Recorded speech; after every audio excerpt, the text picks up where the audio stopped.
De Cristo, mis amados hermanos, damos gracias a Dios porque nos permite nuevamente poder continuar con este tema acerca de la blasfemia contra el Espíritu Santo. Bien, hemos visto en nuestra primera parte, la blasfemia contra el Espíritu Santo es diferente a pecar contra el Hijo del Hombre o hablar contra el Hijo del Hombre, tal y como lo hicieron los fariseos según Mateo capítulo 12, versículo 30, 31. Bueno, ahí menciona desde el versículo 24 la reacción de los fariseos que atribuyeron las obras de Dios al diablo, diciéndole a Jesús, tú por el príncipe de los demonios echas fuera los demonios. Bien, y a diferencia de lo que muchos creen que ese es el pecado o la blasfemia contra el Espíritu Santo, en realidad consideramos en nuestra primera parte de este estudio que el Señor hizo una diferencia entre pecar contra el Hijo del Hombre o contra la persona de Jesucristo, lo cual estaban haciendo ellos, pecando contra la persona de Jesús, y que el Señor les dijo, cualquiera que hablare contra el Hijo del Hombre le será perdonado, mas cualquiera que hablare contra el Espíritu Santo no le será perdonado ni en este siglo ni en el venidero. El pecado que no puede ser perdonado es contra el Espíritu Santo. Y obviamente veíamos en nuestro primer estudio que aquellos que no ni siquiera le conocen al Espíritu Santo y que no lo han recibido y que no han venido a ser templo del Espíritu Santo, no es posible que pequen contra el Espíritu Santo. Los que están expuestos a este pecado son los que han venido a ser templo del Espíritu Santo, que aquellos que han venido al pleno conocimiento de la verdad, aquellos que han sido participantes del Espíritu Santo, son los que están expuestos a este gravísimo pecado. Y bueno, nos quedamos en una de las últimas escrituras que citamos, fue precisamente Hebreos capítulo 10, versículo 26, que dice en el nombre del Señor Jesús, porque si pecaremos voluntariamente, ahí es un pecado donde se ocupa toda la voluntad. Si pecaremos voluntariamente después de haber recibido el conocimiento de la verdad, ya no queda sacrificio por el pecado. Quiero dejar muy en claro esto, que este pecado en el cual ya no hay perdón, que ya no queda sacrificio por el pecado, es aquel que se comete después de haber recibido el conocimiento de la verdad. A veces muchos confunden esto y piensan que cualquier persona que oye la palabra de Dios y que simplemente le hizo caso al mundo y ya no volvió a la iglesia, ya pecaron contra el Espíritu Santo y que ya no pueden ser renovados ni perdonados. Quiero que enfaticemos en esa expresión que dice el versículo 26 del capítulo 10 de Hebreos. Si pecaremos voluntariamente, note, después de haber recibido el conocimiento de la verdad. Es decir, que esto aplica a aquellos que verdaderamente han llegado al conocimiento de la verdad, al conocimiento de Jesucristo, porque Jesucristo dijo, yo soy el camino, la verdad y la vida. Esto aplica a aquellos que han venido a ser templo del Espíritu Santo y que por lo tanto se hayan expuestos a violar el templo de Dios o a profanarlo, no en aquellos que ni siquiera han venido a ser templo del Espíritu Santo, solamente aquellos que han venido a ser templo del Espíritu Santo. Bien, quiero mencionar que la Biblia habla de muchos que oyen la palabra de Dios y simplemente no dan fruto, simplemente no se convierten. Y lo menciona en algunas parábolas, por ejemplo, en la parábola llamada del sembrador.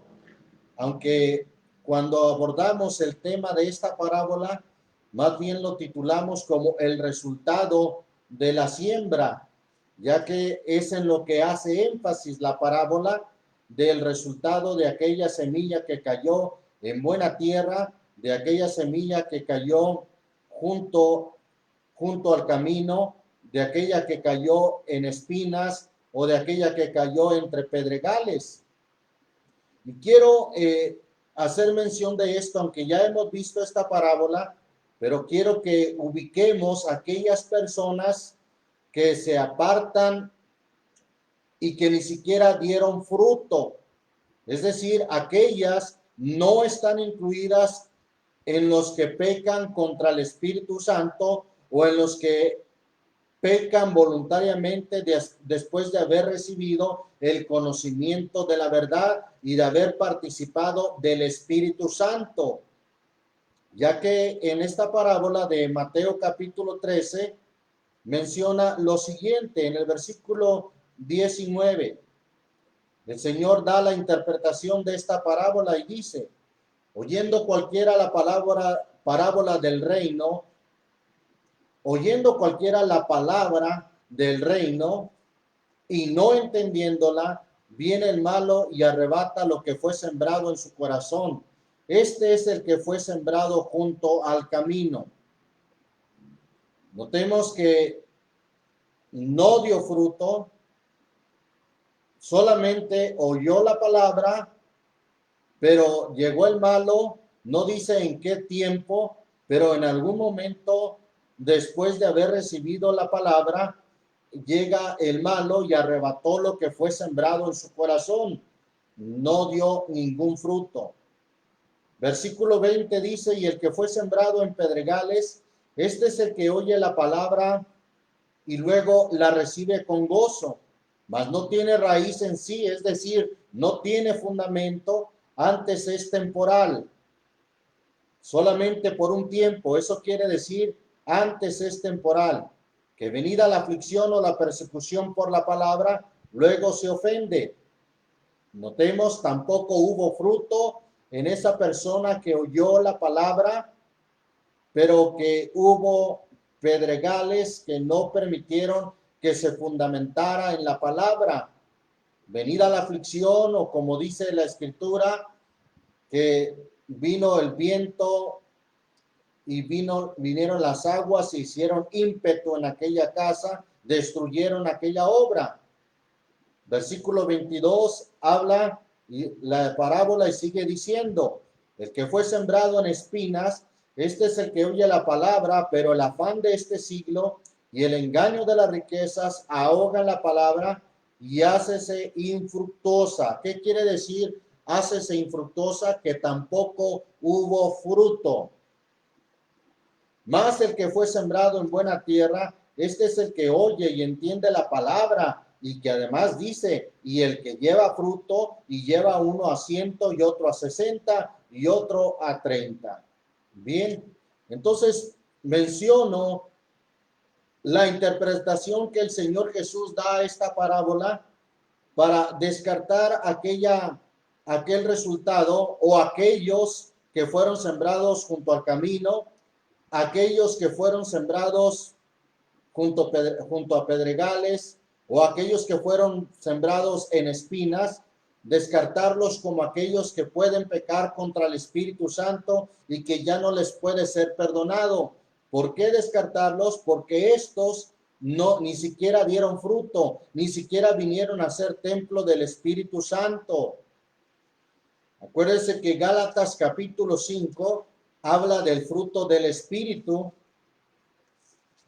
Entre los frutos que debe de dar el cristiano, Gálatas capítulo 5 habla del fruto del Espíritu, diciendo en el versículo 22, mas el fruto, notemos que no dice los frutos, sino dice un solo fruto. El fruto del Espíritu es amor, gozo, paz, tolerancia o paciencia, benignidad, bondad, fe, mansedumbre, templanza. Contra tales cosas no hay ley. Es decir, que aquellos que oyen la palabra por un tiempo, pero que ni siquiera llegan a tener el fruto del Espíritu, no se puede catalogar que hayan pecado contra el Espíritu Santo y que ya no les será perdonado ni en este siglo ni en el venidero. No, no se puede catalogar a ellos en ese grupo, ya que muchos de nosotros, por ejemplo, yo en mi experiencia, muy joven, escuché la palabra de Dios y se puede decir que aún siendo adolescente, escuché la palabra de Dios, me gustó, pero me aparté.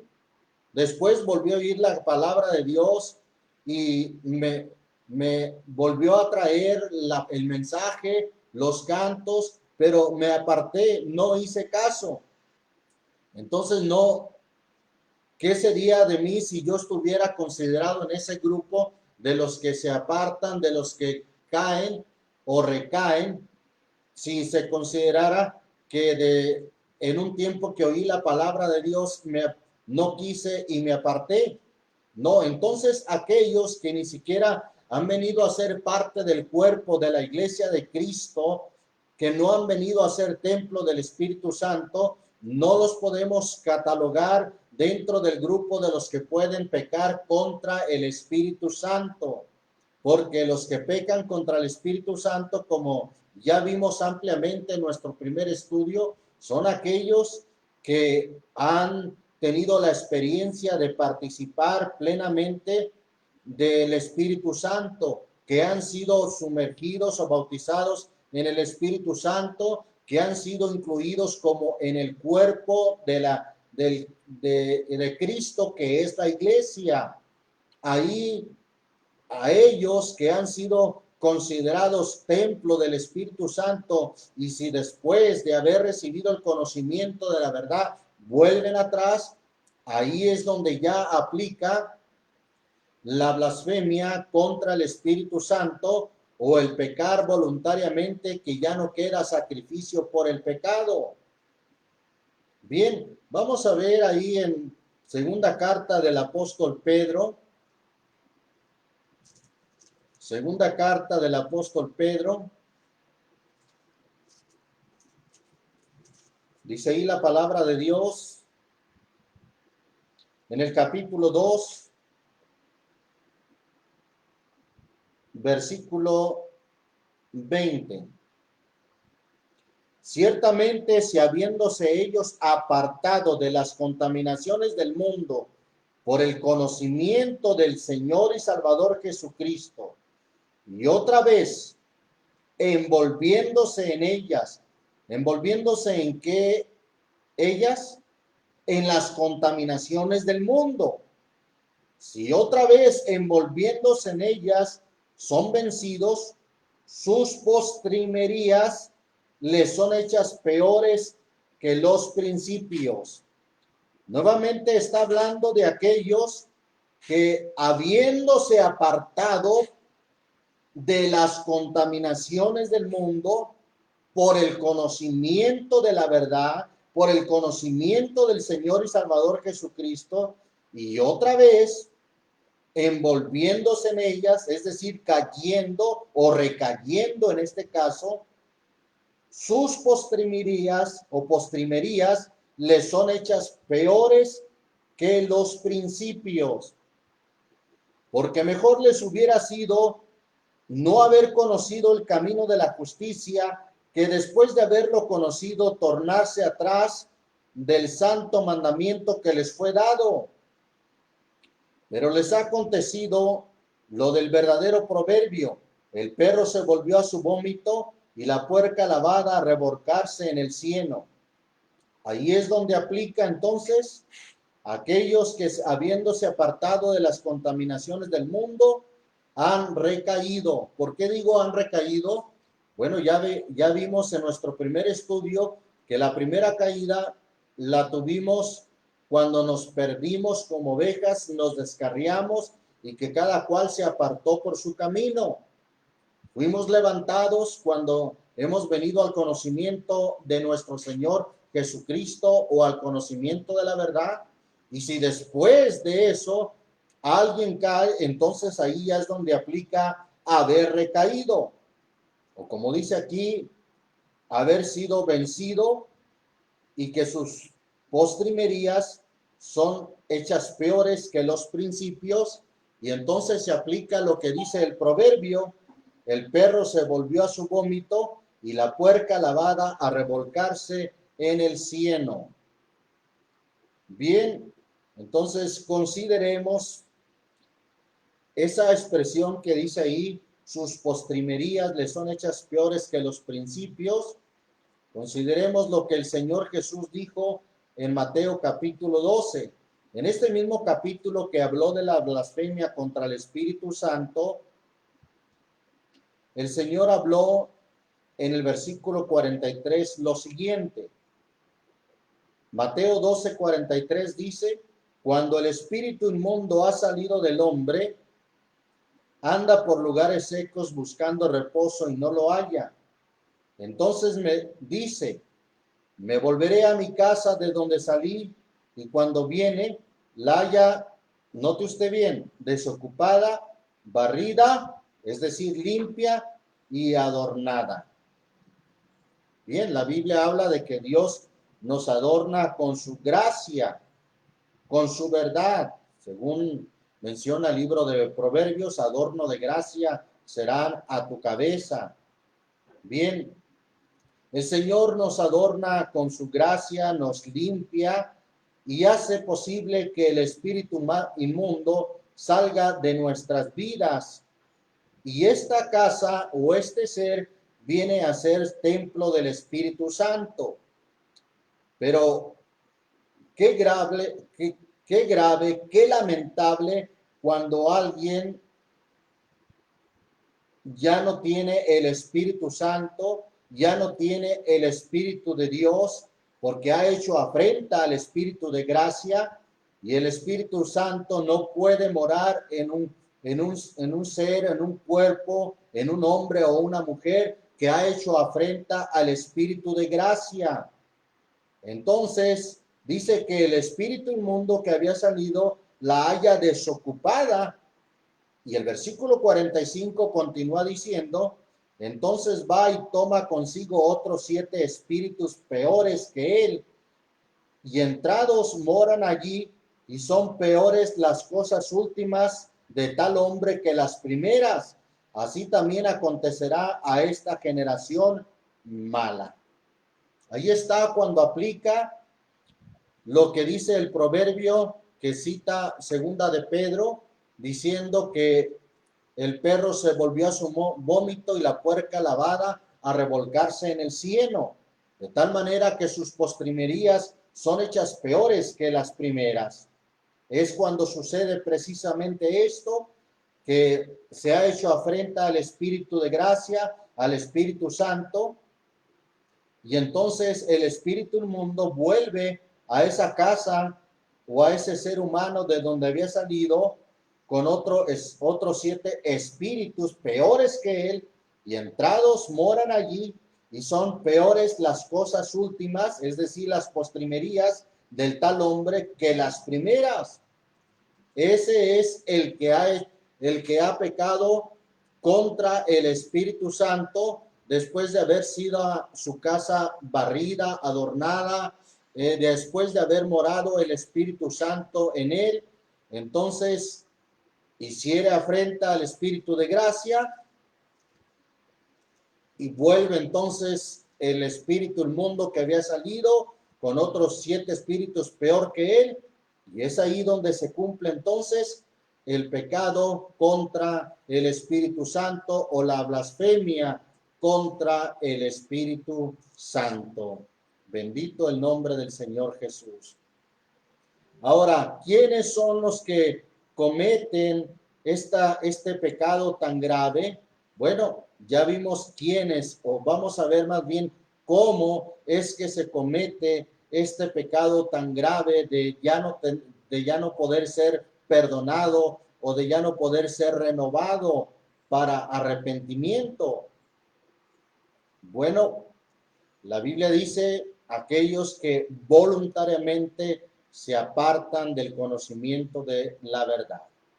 Ahora, vamos a considerar algo muy importante. Dice Santiago, capítulo 2,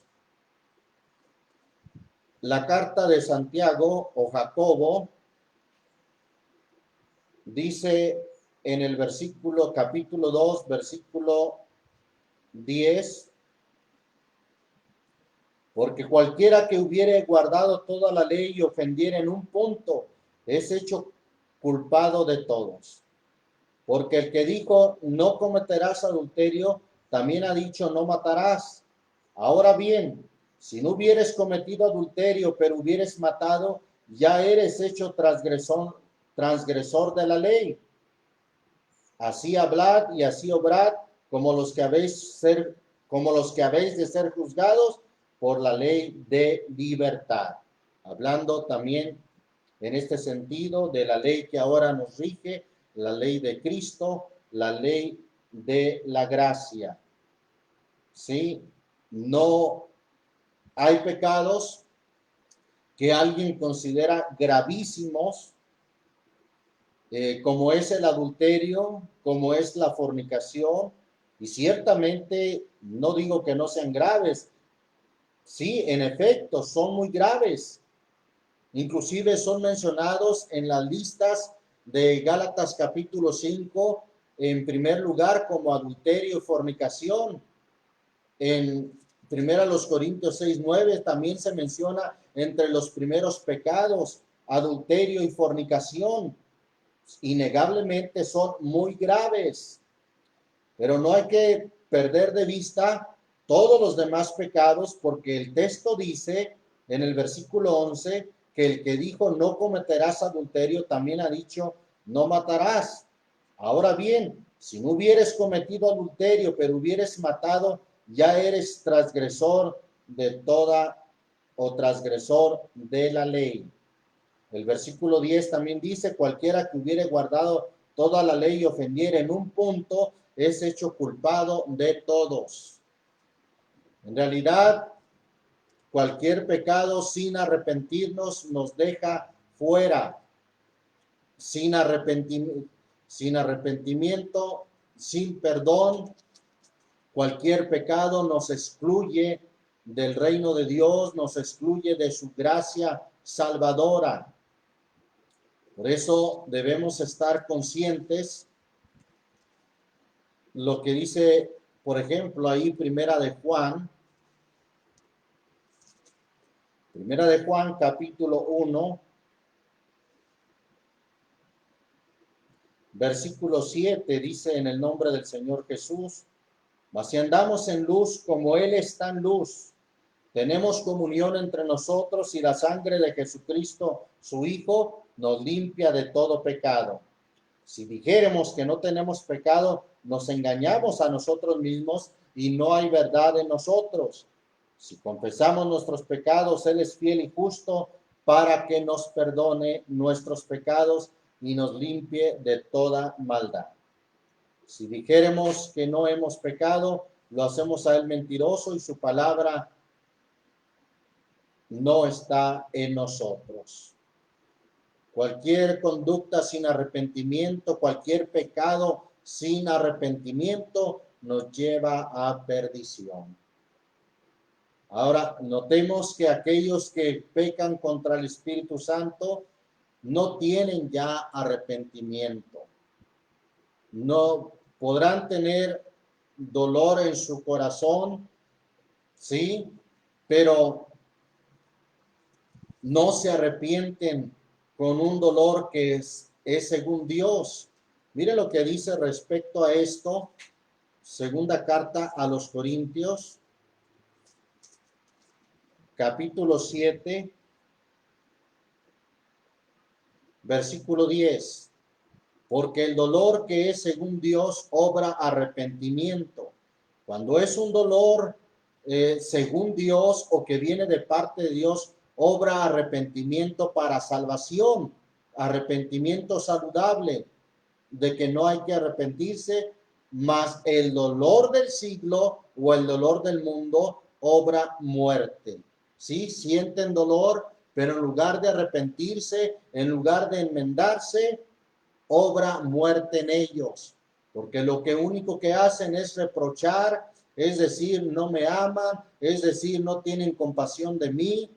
Y he visto muchos casos así de aquellos que se han tornado en pecados graves y que lejos de humillarse, lejos de arrepentirse, vuelven a la iglesia, pero no arrepentidos.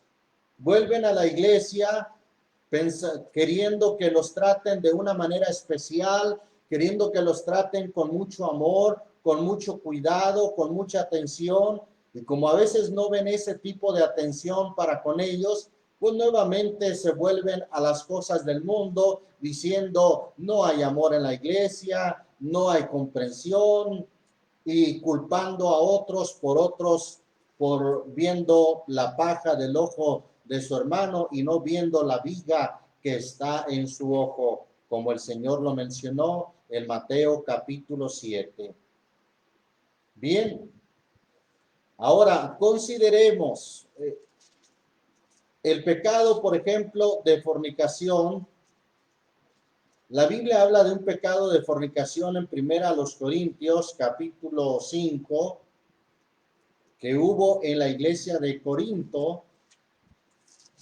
Primera carta a los Corintios, capítulo 5, dice en los primeros versículos, en el nombre del Señor Jesús, versículo 1, de cierto se oye que hay entre vosotros fornicación, y tal fornicación cual ni aún se nombra entre los gentiles, tanto que alguno tenga la mujer de su padre. Y vosotros estáis hinchados y no más bien tuviste duelo, para que fuese quitado de en medio de vosotros el que hizo tal obra. Y ciertamente como ausente con el cuerpo, mas presente en el espíritu, ya como presente juzgado al que esto así ha cometido. En el nombre del Señor nuestro Jesucristo, juntados vosotros y mi espíritu, con la facultad de nuestro Señor Jesucristo, el tal sea entregado a Satanás para muerte de la carne, porque el espíritu sea salvo en el día del Señor Jesús.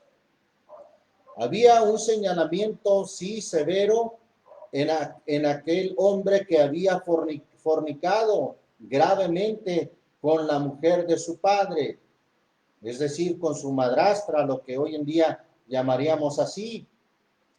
Y fue un pecado horrendo, fue un pecado grave, y este hombre fue señalado.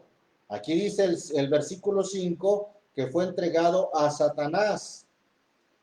Bueno, sabemos que no literalmente fueron y lo entregados. Aquí te entregamos a este Satanás, acábalo, o te lo entregamos para que hagas lo que quieras con él.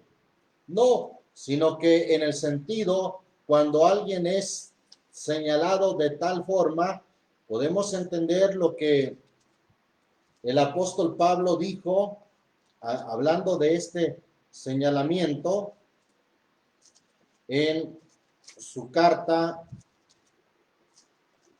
Vamos a considerar ahí en la carta del apóstol Pablo a los tesalonicenses, segunda carta, capítulo 3, dice en el versículo 11, porque oímos que andan algunos entre vosotros fuera de orden, no trabajando en nada, sino ocupados en curiosear. Y a los tales requerimos y rogamos por nuestro Señor Jesucristo, que trabajando con reposo coman su pan. Y vosotros, hermanos, no os canséis de hacer bien. Y si alguno no obedeciere a nuestra palabra, por carta, notar al tal. Es decir, había cierto señalamiento, pues aquí dice, notad al tal, y no os juntéis con él para que se avergüence, mas no lo tengáis como enemigo, sino amonéstale como a hermano. Y el mismo Señor de paz os dé siempre paz en toda manera. El Señor sea con todos vosotros. Ahora, no nos podemos ir a un extremo de ni siquiera no hablarle, pues aquí dice que amonéstale, y amonéstale implica hablarle. ¿sí? Mas no le tengáis como enemigo, sino amonéstale como hermano. Hay que seguir teniendo contacto con él en cierta manera, pero no para participar juntamente con él, para que él se sienta que está muy bien, pues que convivimos de igual manera con él. No, podemos tener contacto con él, sí, hablarle, pero para amonestarle, no para ser partícipe de sus pecados o de su conducta. Y si él persiste en una conducta inadecuada, el texto dice, no os juntéis con él para que se avergüence. No podemos tener compañía con alguien que no se enmienda, que no se corrige, que no se arrepiente. No podemos juntarnos con él. Además, ahí el texto él dice, notar al tal y no os juntéis con él para que se avergüence. Tal señalamiento hubo con aquel hombre que fornicó con la mujer de su padre, según nos dice 1 Corintios 5, donde ya leímos, hubo tal señalamiento a tal persona, y vamos a ver qué sucedió después con él. En la segunda carta a los Corintios se vuelve a hablar de este hombre, y quiero que notemos lo siguiente. Segunda carta a los Corintios, capítulo 2.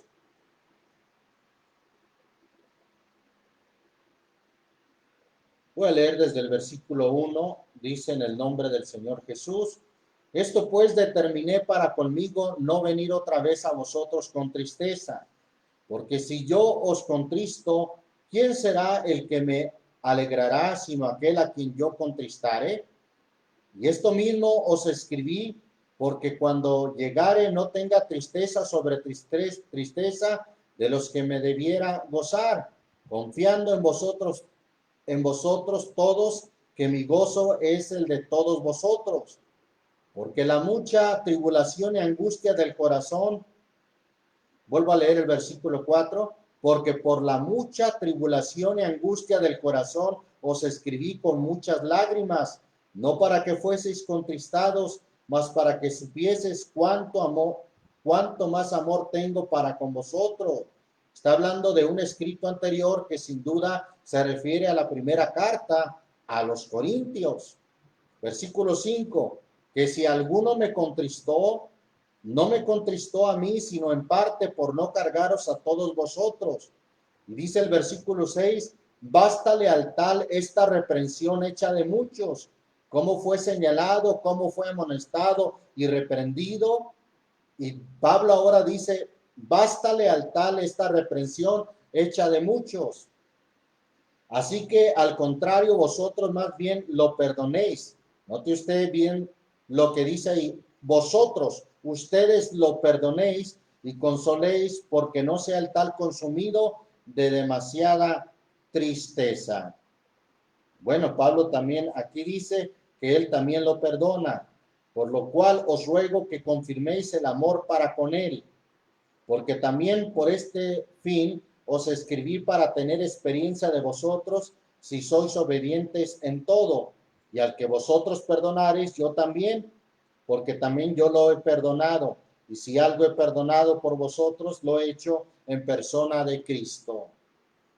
Bien, Pablo le dice a los hermanos que ya porque no se ha consumido de demasiada tristeza aquel hombre que fornicó de tal manera o de esa forma tan grave, bástale al tal ya esa reprensión hecha de muchos. Y ahora les dice, vosotros más bien lo perdonéis y consoléis para que no sea consumido de demasiada tristeza.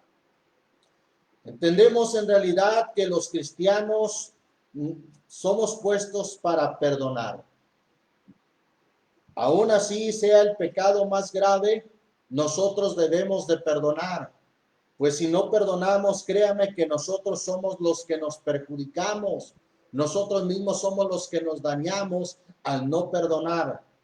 Nosotros debemos perdonar. Perdonar, dice la Biblia, a todos, aún a nuestros enemigos. Debemos de amar, y si los amamos, debemos de perdonarlos. No se puede amar sin perdonar, o no se puede perdonar sin amar. Ambas cosas van unidas. No puede ir una cosa sin la otra. Nosotros debemos de perdonar. Pero eso, a decir que Dios lo perdona, eso solamente le corresponde a Dios. Nosotros no podemos decir, Dios te perdona. No, eso solamente Dios lo puede hacer. Y vamos a ver un ejemplo ahí en Hechos capítulo 8. El libro de los Hechos, capítulo 8, habla de un hombre que estaba en hiel de amargura y que en realidad pecó gravemente. Hechos capítulo 8, dice ahí la escritura en el versículo 18, de un tal Simón que inclusive ya había sido bautizado. Versículo 18 dice, y como vio Simón que por la imposición de las manos de los apóstoles se daba el Espíritu Santo, les ofreció dinero, diciendo, dadme también a mí esta potestad, que cualquiera que pusiere las manos encima reciba el Espíritu Santo. Recordemos que este hombre Simón antes había ganado dinero con sus artes mágicas, y por lo visto ahora le volvió la codicia a su corazón. Su corazón fue engañado, ofreciéndole dinero a los apóstoles para que a cualquiera que pusiera las manos encima recibiera el Espíritu Santo. Versículo 20 dice, entonces Pedro le dijo, tu dinero perezca contigo, que piensas que el don de Dios se gane por dinero. No tienes tu parte ni suerte en este negocio, porque tu corazón no es recto delante de Dios. Arrepiéntete pues de esta tu maldad y ruega a Dios si quizá te será perdonado el pensamiento de tu corazón, porque en hiel de amargura y en prisión de maldad veo que estás. Estaba en prisión de maldad, en hiel de amargura, y aquí Pedro le dice, arrepiéntete pues de esta tu maldad y ruega a Dios. Note bien cómo lo dirige a Dios. No le dije, ven, no le dijo como en un principio, te bautizo en el nombre de Jesucristo para perdón de tus pecados.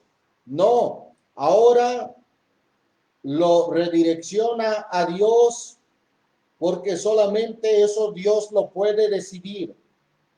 Ruega a Dios si quizás, algo que Pedro no se atrevió a asegurar, porque él sabía que esa decisión solamente le correspondía a Dios. Ruega a Dios si quizás, si posiblemente, como diciendo, no está en mi facultad, yo no te lo puedo garantizar. Tú ruega a Dios si quizás te será perdonado el pensamiento de tu corazón. Bien, entonces, al perdonar nosotros una acción así, con ello no podemos asegurar ni estamos diciendo que Dios lo perdona a alguien que ha cometido fornicación o adulterio, sino en realidad lo que podemos decir y hacer es lo que hizo Pedro. Ruega a Dios si quizás te será perdonado el pensamiento de tu corazón. Eso es lo que nos toca hacer. No perdonar, sí, pero no podemos nosotros asegurar o garantizar el perdón de parte de Dios. Eso es algo solamente entre Dios y el hombre que tal pecado ha hecho, que tal pecado tan grave ha cometido. Ahí está. Ruega a Dios. Yo no sé, quizá en una forma probable te sea perdonado. Entonces, de esa manera, nosotros podemos actuar para aquellos que han cometido tal pecado. Ahora vamos ahí a Gálatas capítulo 6.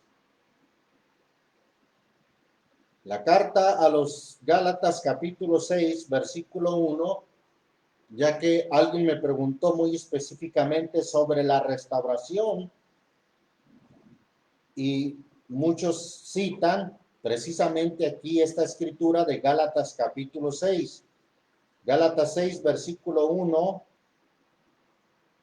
dice en el nombre del Señor Jesús: hermanos, si alguno fuere tomado en alguna falta, vosotros que sois espirituales, restaurar al tal con el espíritu de mansedumbre, considerándote a ti mismo, porque tú no seas también tentado.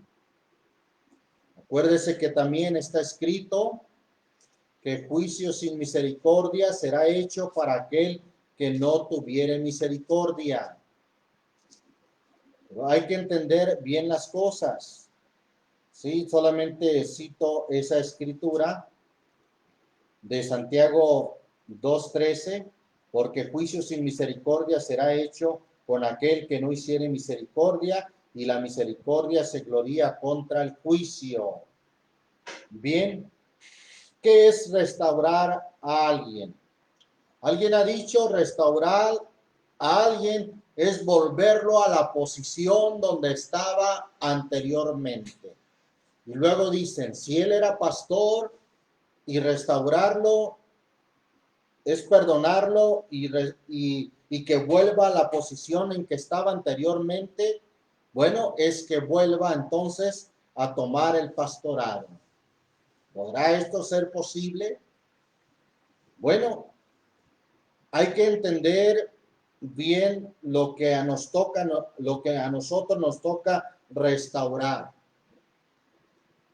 ¿Por qué digo esto? Porque el pastorado o un ministerio no lo di yo, no lo da la congregación. El ministerio y el pastorado lo da solamente Dios. Y en tal caso, a nosotros no nos toca restaurar a alguien en su pastorado en una posición que ni siquiera nosotros le dimos. Definitivamente no se puede aplicar restaurar a alguien a que si fue pastor y pecó gravemente, pues que vuelva a ser pastor. No. ¿Por qué? Porque nosotros no le dimos ese ministerio, y ese ministerio nosotros no lo podemos restaurar, puesto que nosotros no lo dimos. A nosotros nos toca en nuestra parte tener misericordia y restaurar al tal con el espíritu de mansedumbre. O como Pablo le dijo en la segunda carta a los Corintios: bástale al tal esta reprensión hecha de muchos, porque el tal no sea consumido de demasiada tristeza.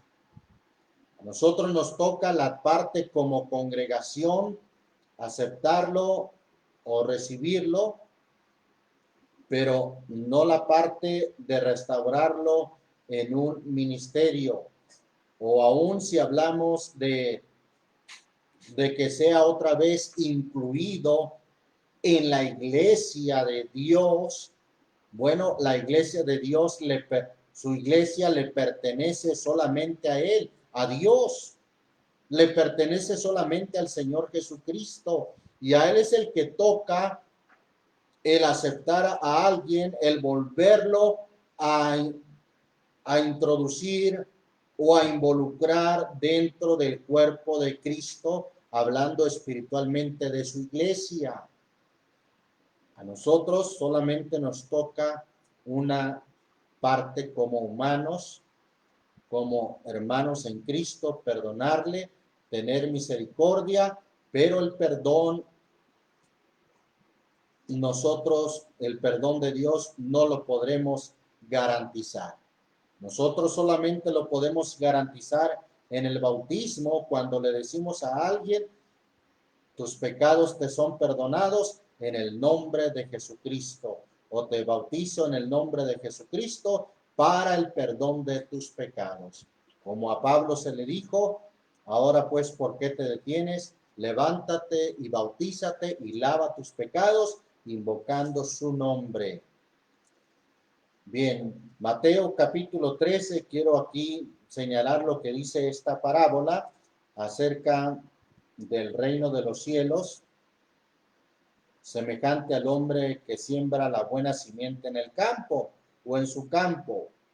Capítulo 13 de Mateo, versículo 24, dice ahí la escritura, otra parábola les propuso diciendo, el reino de los cielos es semejante al hombre que siembra buena simiente en su campo. Mas durmiendo los hombres vino su enemigo y sembró cizaña entre el trigo y se fue. Y como la hierba salió e hizo fruto, entonces apareció también la cizaña. Note usted que la cizaña aparece juntamente con el trigo. Versículo 27, y llegándose los siervos del padre de la familia, le dijeron, Señor, ¿no sembraste buena simiente en tu campo? ¿De dónde pues tiene cizaña? Y él le dijo, un hombre enemigo ha hecho esto. Y los siervos le dijeron, ¿quieres pues que vayamos y la cojamos? Cuando dice la cojamos, quiere decir que ¿quieres pues que vayamos y la arranquemos y la quitemos? A eso se refiere.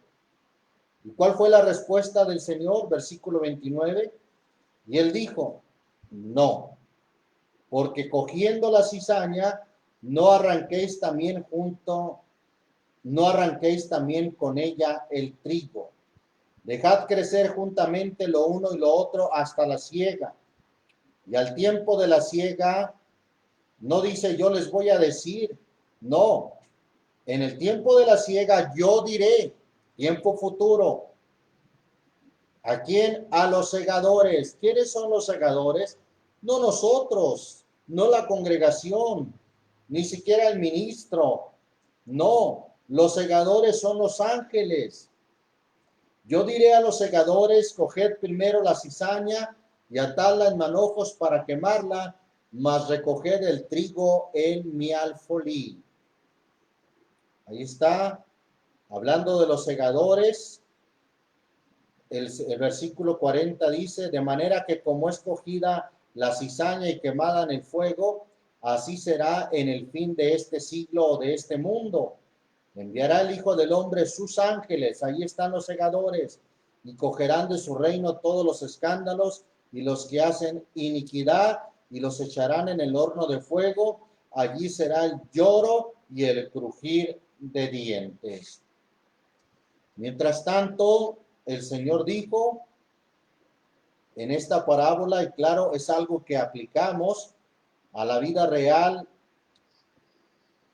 de dejar crecer la cizaña juntamente con el trigo.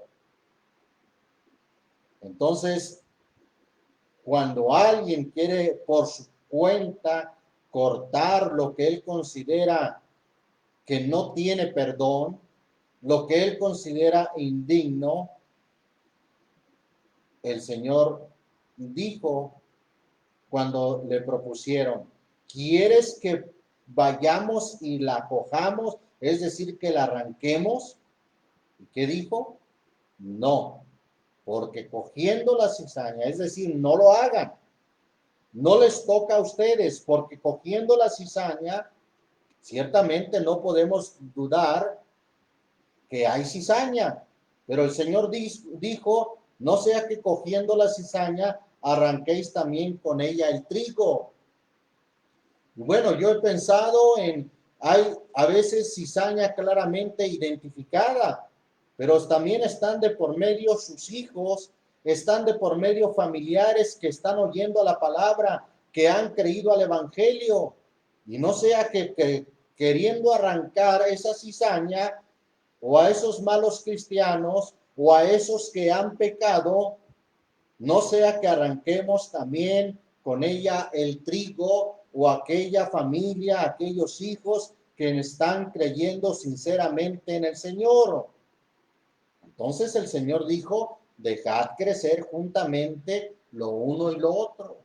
¿A quiénes? aquellos que son cizaña y al que es trigo, que crezcan juntamente. Y al tiempo de la siega, espérense, yo le diré a los segadores, no a ustedes, ni siquiera a nosotros. Le diré a los segadores que son los ángeles, hagan la elección. Coged primero la cizaña y atad los manojos para quemarla, mas recoger el trigo en mi alfolí. Entonces es la parte que nos toca hacer a nosotros. Bien, consideremos también algo muy importante en este tema. Ya hemos dicho que el pecado contra el Espíritu Santo, que no se puede perdonar ni en este siglo ni en el venidero, se atribuye o se aplica a aquellos que han participado del Espíritu Santo y que han conocido la verdad. No lo podemos aplicar a aquellos que ni siquiera han conocido la verdad. No lo podemos aplicar a aquellos que ni siquiera han sido parte o miembros de la iglesia de Cristo, que ni siquiera han sido sumergidos o bautizados con el Espíritu Santo. Pero hablando de estos, de aquellos que sí han recibido el conocimiento de la verdad, de aquellos que han sido participantes del Espíritu Santo, que lo han recibido, que han sido templo del Espíritu Santo. ¿Alguien ha pensado que estos no pueden pecar en ninguna manera? Es cierto, por una parte, a esto me refiero, cierto por una parte, no es fácil, como alguien lo expresa y canta, qué fácil sería volvernos atrás. Qué fácil sería dejarlo todo. No. Quiero decirle que para alguien que ha participado y ha recibido el Espíritu Santo, no es cosa fácil, pero tampoco es imposible. Si fuera imposible que alguien, después de haber recibido el conocimiento de la verdad, volviera atrás, entonces el Señor Jesucristo no hubiera dicho, el que perseverare hasta el fin, este será salvo.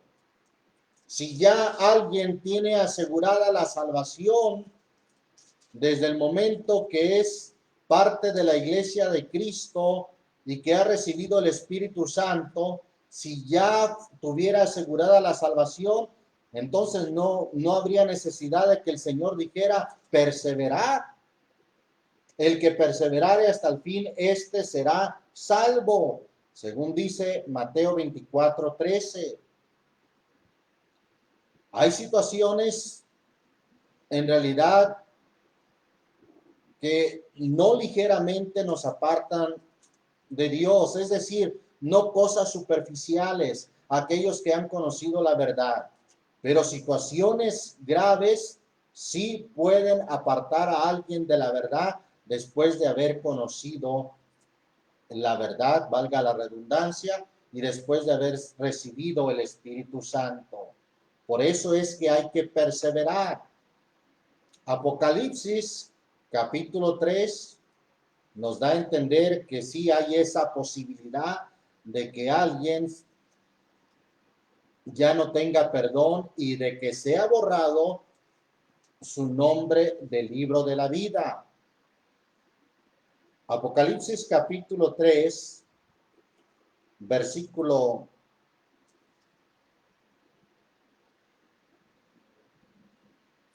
2 en adelante, aunque es un mensaje a la iglesia de Sardes, sin embargo hemos dicho que estos mensajes también aplican a la iglesia en general hoy en día.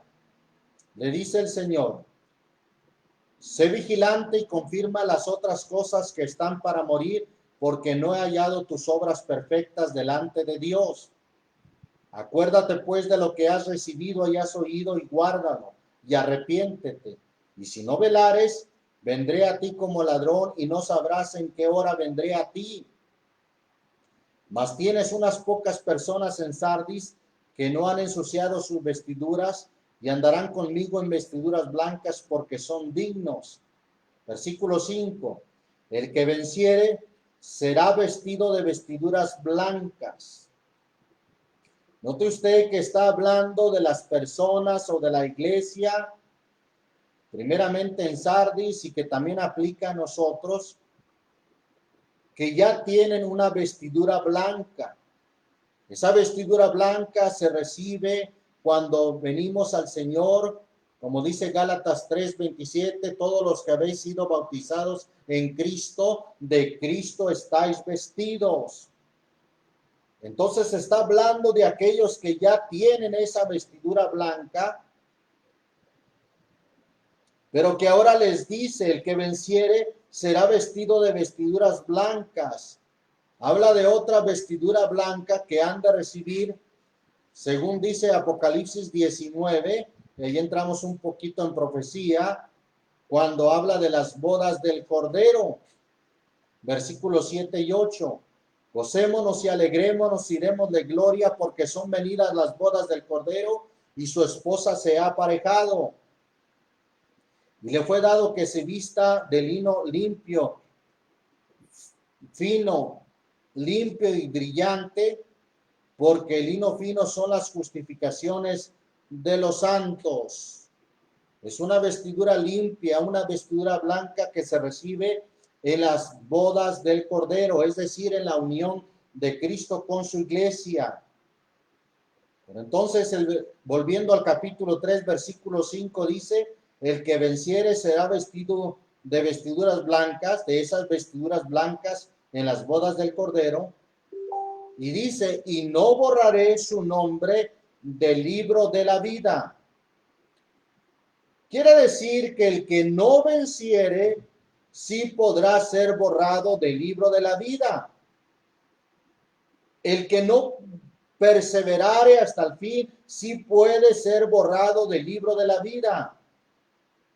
La condición es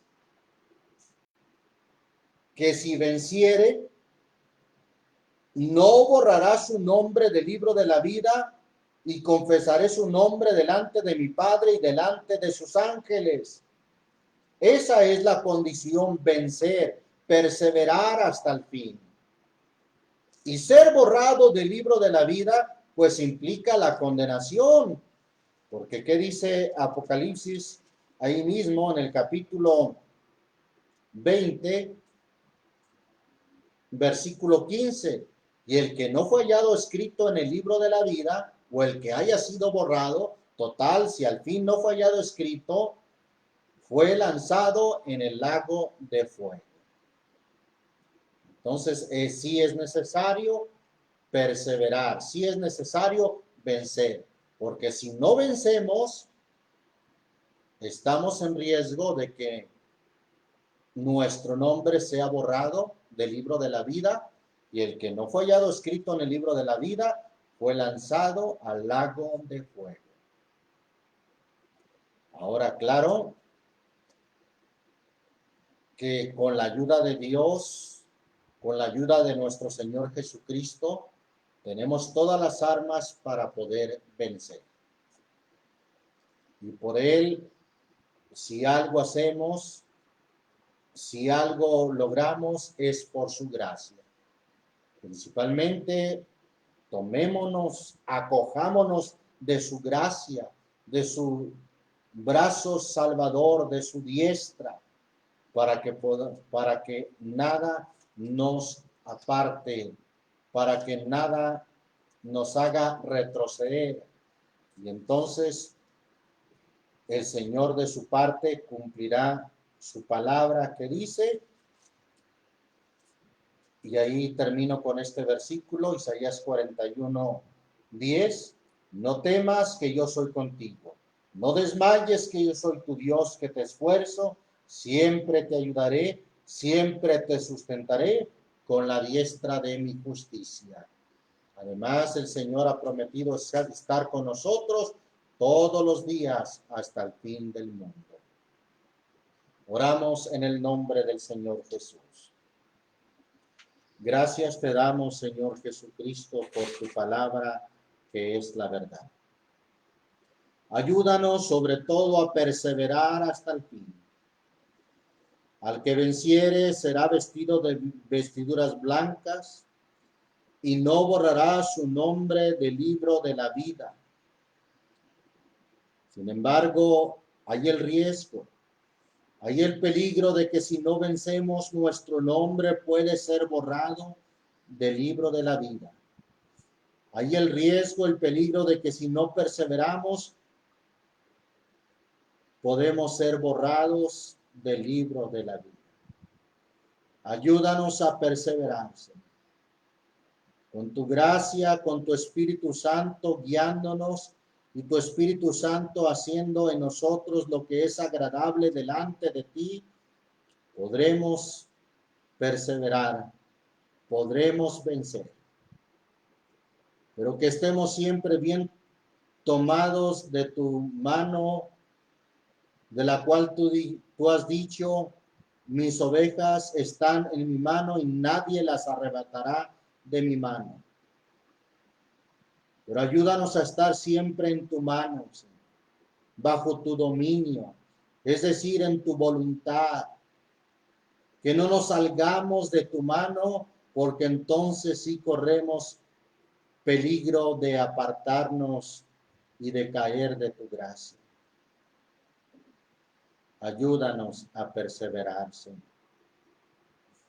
Aquellos que han delinquido, que han sido infractores de tu palabra después de haber recibido el conocimiento de la verdad y de ser participantes del Espíritu Santo, tu palabra dice que ya no queda más sacrificio por el pecado.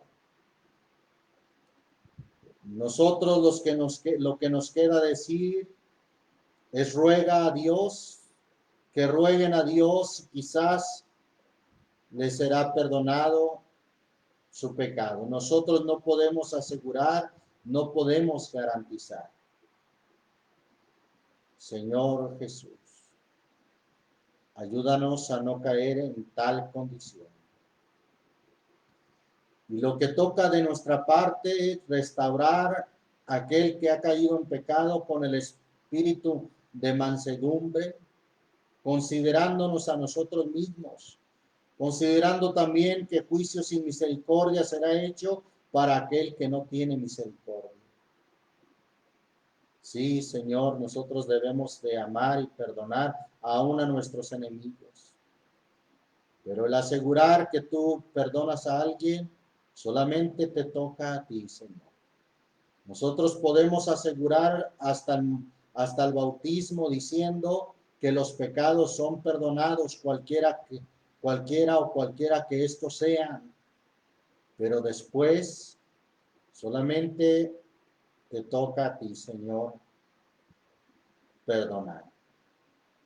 Por lo cual les decimos a aquellos que han pecado, rueguen a Dios si quizás les sea perdonado el pecado o la maldad de su corazón.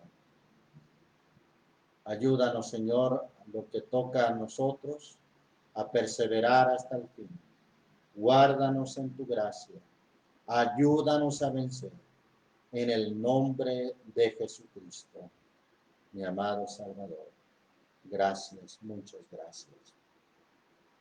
Dios les bendiga, mis amados hermanos. Así somos despedidos en el nombre de Jesucristo.